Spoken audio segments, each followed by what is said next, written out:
back to my channel!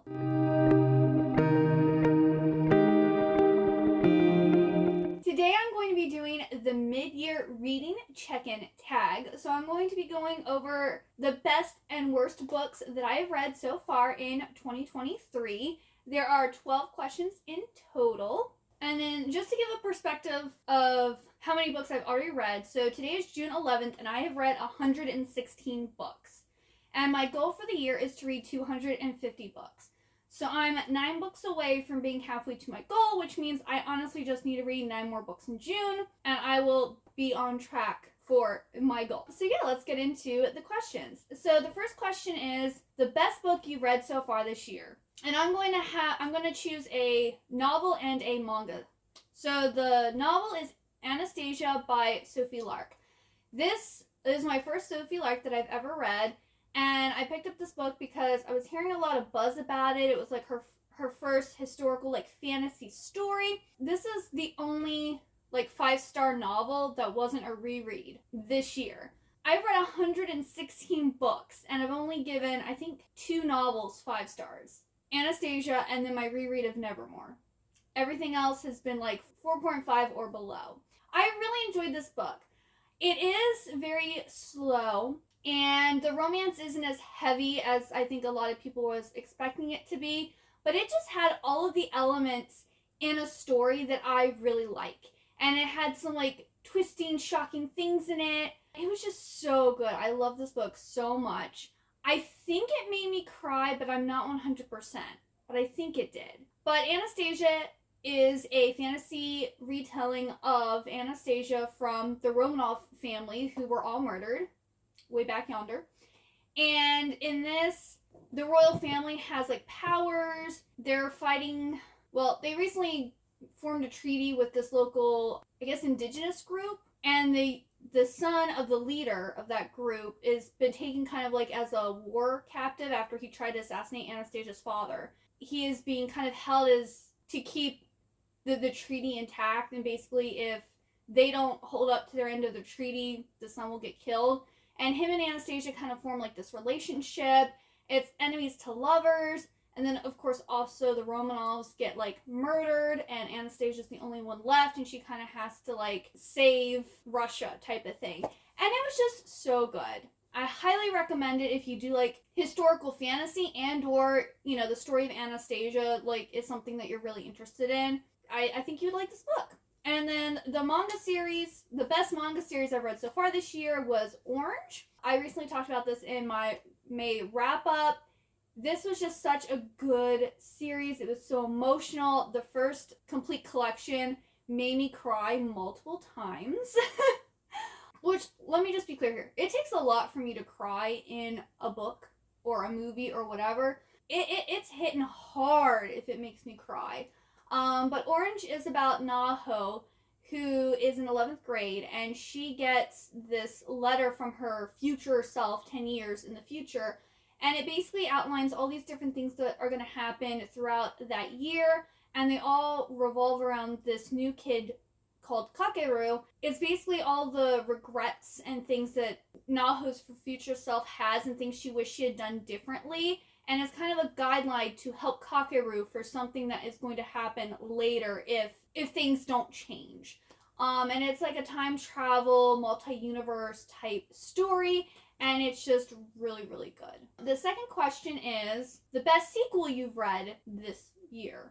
And for that, I chose Legion by Julie Kagawa. This is book 4 in the Talon Saga. I've read book 4 and 5 and finished the series this year. But I've talked about this series a lot on my channel, but it's basically this dystopian dragon shifter series. It's YA, and we have, I think the main girl's character's name is Ember, but she's a red dragon, and she, dragon shifter. She can go from human to dragon, and she's part of the Talon Corporation, Society, whatever they are, which is a group of dragons who basically want to take over the world.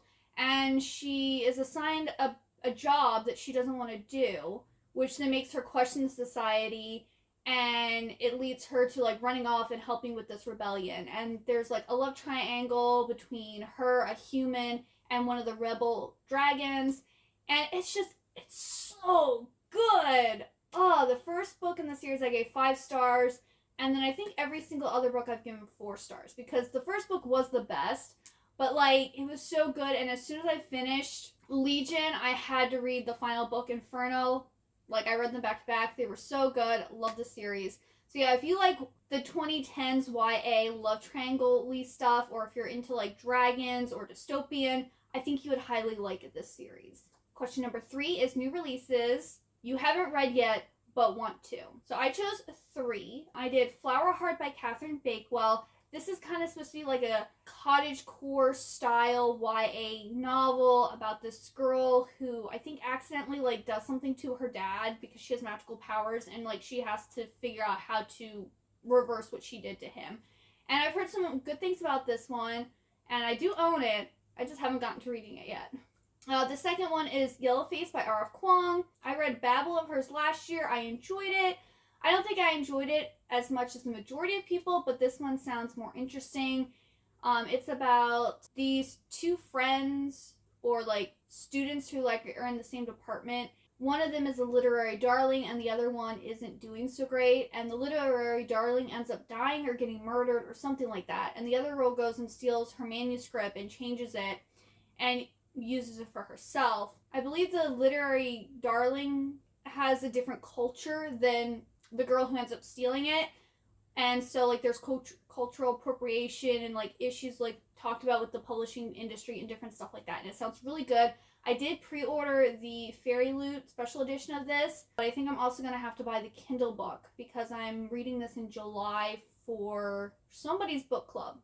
I don't remember whose, but I will be reading this in July. And then the third book that I really want to get to is Court of the Undying Seasons by A.M. Strickland. This is a like YA vampire story. That's all I know. It's vampires, it's YA. That's all I really care about. And the Bookish box, it's actually their YA book for June, so I was able to get on and get that box.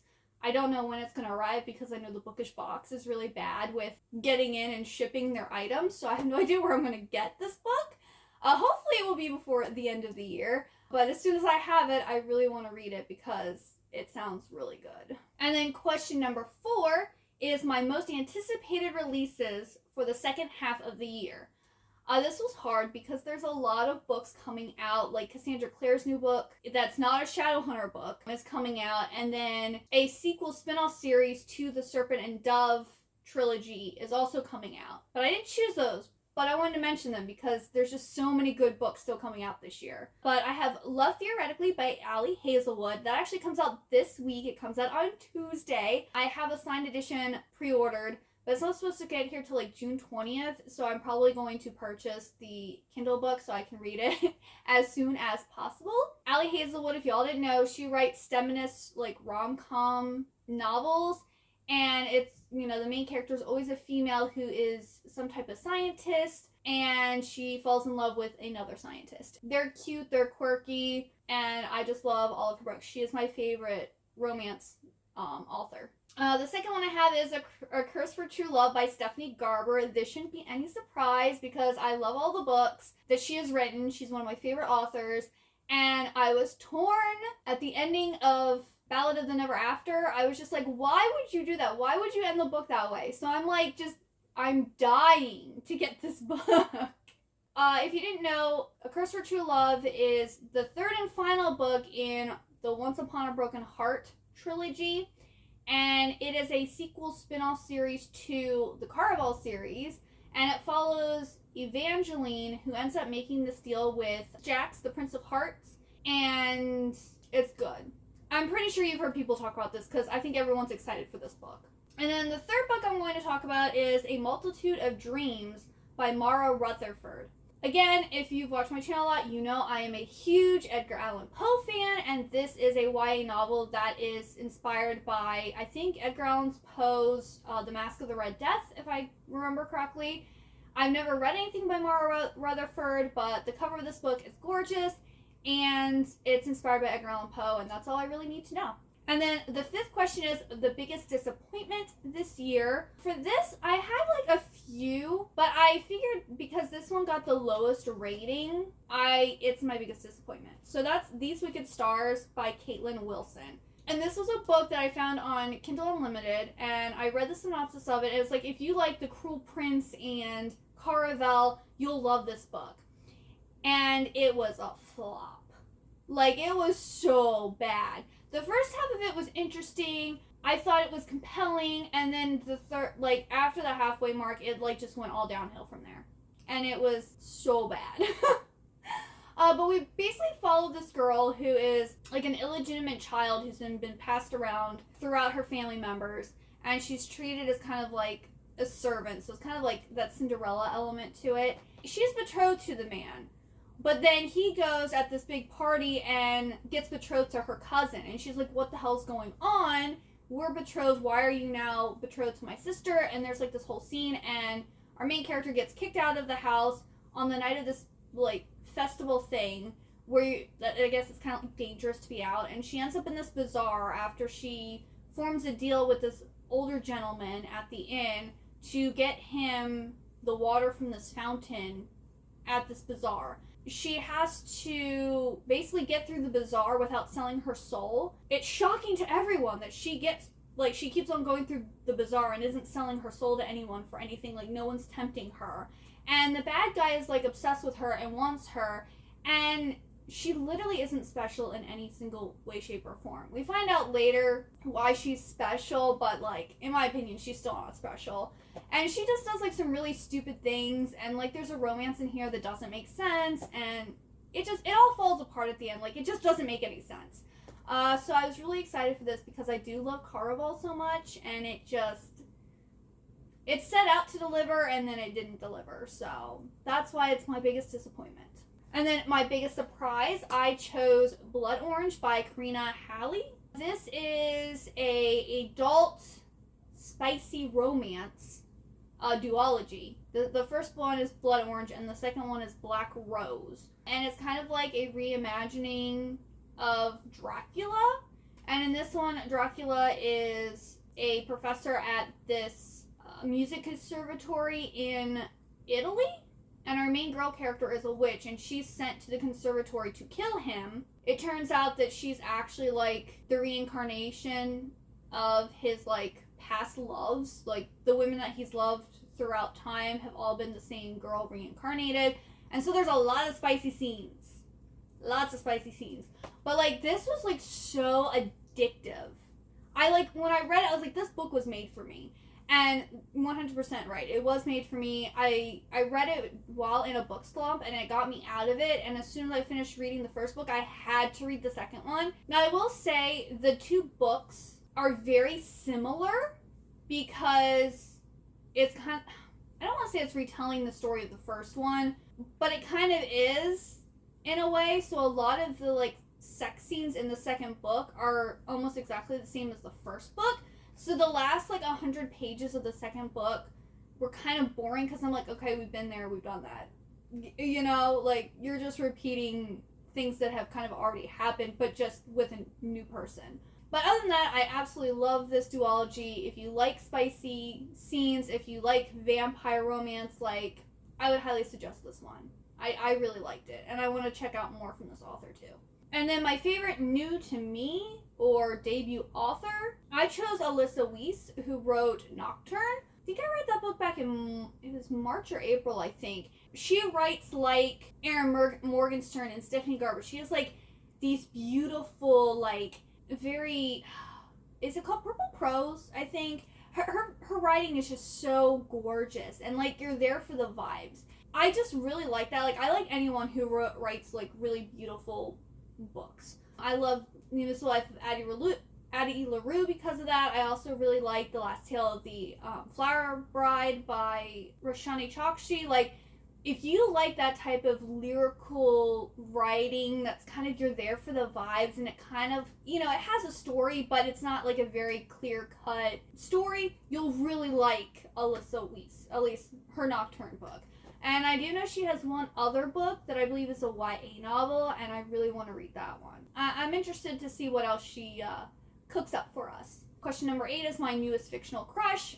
I don't have one. When I get crushes, I get them on like TV stars or like movie stars. I'm a visual person, so I don't really have book crushes. Number 9 is my newest favorite character, and I'm actually currently listening to Sleep in a Sea of Stars by Christopher Paolini. And this has a ship mind in it named Grigorovich. He is hilarious. I love him. Like, the narrator gives him like this really like kind of creepy, crazy voice. And so every time like she pops up and she's talking from him, I just like get a big smile on my face. And he is just hilarious. Like, I love like sassy side characters. Grimalkin is my favorite book character ever, and he's like a sassy side character. And I'm loving Grigorovich. Like, he is hilarious. He's probably the best he's probably the best part of Sleep in the Sea of Stars, because like it's an interesting book, but I'm not like a big sci-fi person.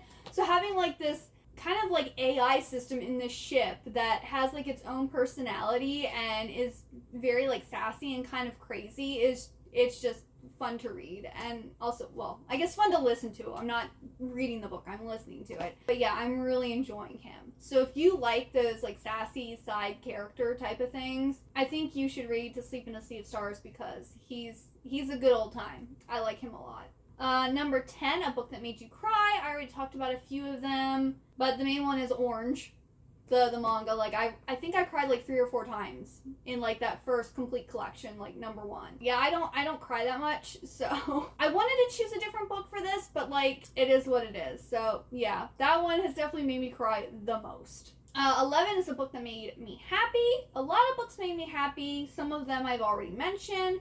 But I chose for the manga Night of the Ice manga series. This is 11-volume manga series.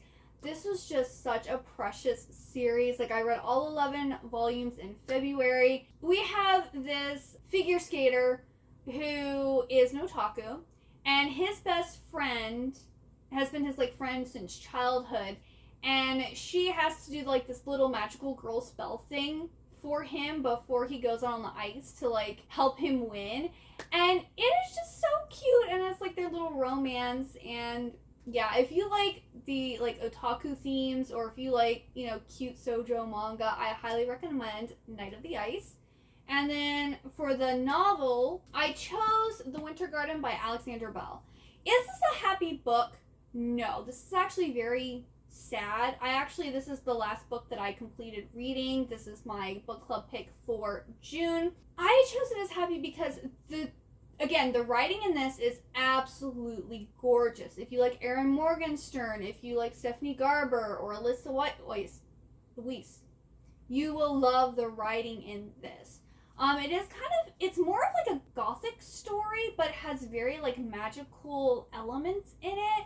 And the descriptions in here of like these orchids and these little teacup rabbits, that they're little rabbits that are ceramic, and when you hold them in your hand, they turn into a teacup. It made me smile so much because of the magic in here, and the writing was just so gorgeous. And like, this is such a beautiful book. But this is about, we have these 2 friends, Beatrice and Rosa, I believe is the second girl's name. They have each either have heard of or been in the Winter Garden. And Beatrice really wants to get back to this garden. And Rosa has made choices in life that have made her unhappy. And she's wanting to find this garden because they both get invitations to create a pleasure garden along with some other people, and whoever has the best pleasure garden wins a wish of their choosing. So Rosa really wants this wish to kind of fix some things that have happened in her life based on the choices that she made, while Beatrice really wants this wish because of a mistake that she made in her past as a child, and you know, it's been a regret ever since. And they kind of end up being like rivals towards like the last third of the book, because they both are like really vying for this wish, and they think that their wish is more important than the other person's wish. but it's really good. I highly suggest this book. I gave it 4 stars. I loved it. It was really, really good. And then the 12th and final question is my favorite book to film adaptation. So I was trying to think, like, I don't keep track of like the book, like the TV shows and like movies that I've watched. It's kind of hard for me to remember exactly what I watched this year and what I watched last year. But I went with Americanborn Chinese. It came out, what was it, May 24th on Disney Plus, and it's a 8-episode adaptation of the graphic novel Americanborn Chinese. And I've watched the first 6 episodes, and I'm really liking it. It's really, really good. We have the son of the Monkey King who has come to Earth to try to find the 4th scroll that they need to like defeat this guy who's, I guess, trying to like take down the Monkey King. And he believes that our main character is his like guide to finding the 4th scroll. And the guy, our main character is just kind of like this really chill, like average guy who is just trying to get through high school. There's a lot of like the traditional like the traditional Chinese like martial arts styles, like air defying things, and kind of like, it's not like how people can actually fight, It's more of the like, what is it? Crouching Tiger, Hidden Dragon, like that type of fighting in martial arts. But it's very enjoyable. I really like it. A lot of the episodes are in Chinese, so you have to read like subtitles, which some people complained about, but I'm like, it's about Chinese people, so like, why wouldn't there be Chinese in it? Like, you should know that going in, there's gonna be Chinese. Just like if you watch a K-drama, it's probably gonna be in Korean. Like, granted, K-dramas are like filmed and made in Korea, but still. But I really liked it. So if you've read Americanborn Chinese, or if you do like the Chinese martial arts and like Chinese mythology, I think you would really like this series. And it is geared more towards like, I'd say older middle school, younger, like young adult, like teen type age. But yeah, I really liked it. So yeah, that is everything for the mid-year reading check-in. I will leave the questions linked below in case you want to answer these, either whether you want to answer them in my comment section or you want to make your own video. You should totally do that. If you got all the way to the end, please leave me some type of Chinese emoji, since we were just talking about Americanborn Chinese. It can be like money or the Chinese dragon, or, ooh, actually that's a good one. Leave the Chinese dragon. He's the little green dragon. If you like this video, please like it, and if you'd like to see more from me, please subscribe. Also, I have a Discord channel where you can talk more with me and also participate in my book club. It is 100% free. Discord does not cost any money at all. And thank you so much for watching. I hope you have a wonderful good day or night, and I hope to see you next time. Bye-bye!